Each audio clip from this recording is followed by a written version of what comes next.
Aujourd'hui, on est le 20 octobre et je m'apprête à cueillir des racines de pissenlit. On a eu notre premier gel la nuit dernière, un tout petit gel à la surface du sol.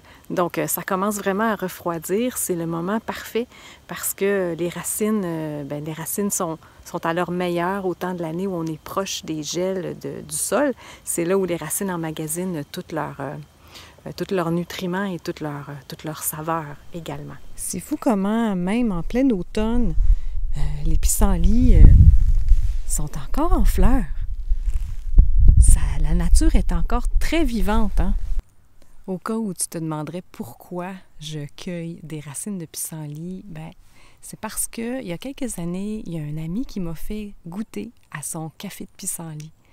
Et j'ai trouvé ça tellement, mais tellement savoureux, tellement bon que là, j'ai décidé que je me faisais mon propre café de pissenlit. Là, l'automne arrive, c'est le temps de se faire ces préparations-là parce que, bon, c'est le fun d'avoir des bonnes boissons chaudes, réconfortantes. Moi, je ne suis pas une buveuse de café, même si j'aime le café, ça a tendance à irriter mon estomac. Je suis chez mon fermier de famille qui m'autorise à venir, c'est ça, arracher du pissenlit chez eux, ça fait son affaire.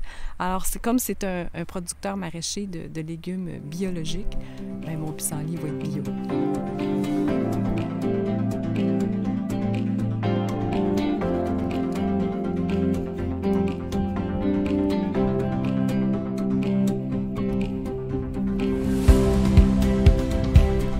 C'est difficile de savoir à l'avance quelle grosseur va être la racine de pissenlit. Là, tu vois, je suis un peu déçue, je l'ai cassée, celle-là. Va falloir que j'améliore ma technique de récolte.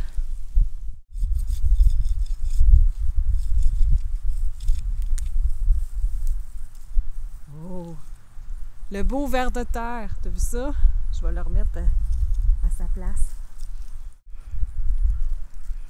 Je fais un petit nettoyage sommaire, là, rapide, histoire de ne pas ramener trop inutilement de matière chez nous, là, dans mon sac. Matière organique que je ne mangerai pas, là.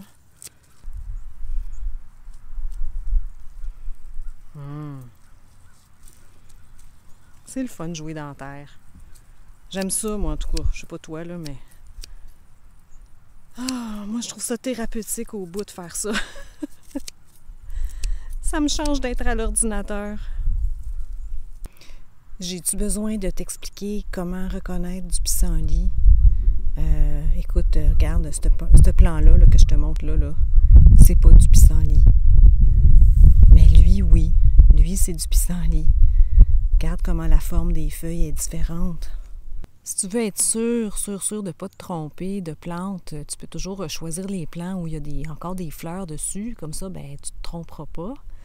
Mais je te dirais que sous forme de rosette, là, sans fleurs, la seule plante avec laquelle tu pourrais vraiment te mêler avec le pissenlit, c'est probablement la chicorée, qui aurait une feuille qui a une forme semblable à celle du pissenlit, là, qu'on pourrait se tromper.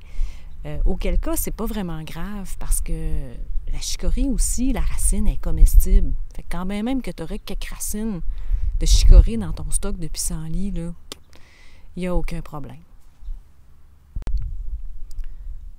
Le pissenlit, quand on le coupe, il fait comme un genre de lait, hein? C'est une de ses caractéristiques. Il y a des ruches sur la terre ici, fait que j'entends plein d'abeilles qui bourdonnent depuis tout à l'heure. Je trouve ça super beau. On dirait un arbre ou un arbuste. C'est le résultat de ma récolte d'aujourd'hui.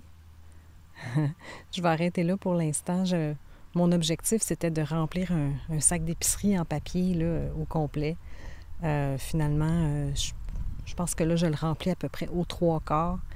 Ça va être suffisant parce que, comme tu vas voir, c'est bien beau cueillir des racines de pissenlit, mais après ça, il faut s'en occuper.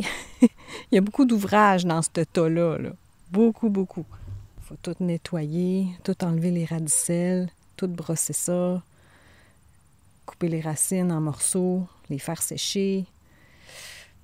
Après ça, il faut les torréfier. Après ça, il faut les moudre. Donc, beaucoup de plaisir en perspective. Ce genre de démarche-là, de slow cueillette de racines, me fait prendre conscience de tout le travail qu'il y a derrière ce qu'on mange. C'est ça, je vais me servir de ça pour remplacer le café. Il y en a qui vont trouver que ça coûte cher du café biologique, équitable et tout ça, mais ça coûte, si on compare à la somme de travail que ça prend pour remplacer ça par quelque chose qu'on fait de nos mains, ça coûte rien le café, c'est ridicule, c'est vraiment ridicule. Et ça m'amène à vraiment respecter beaucoup plus ce que j'achète et versus ce que je cueille aussi. Alors, à bien y penser. Je te laisse là-dessus. Bye.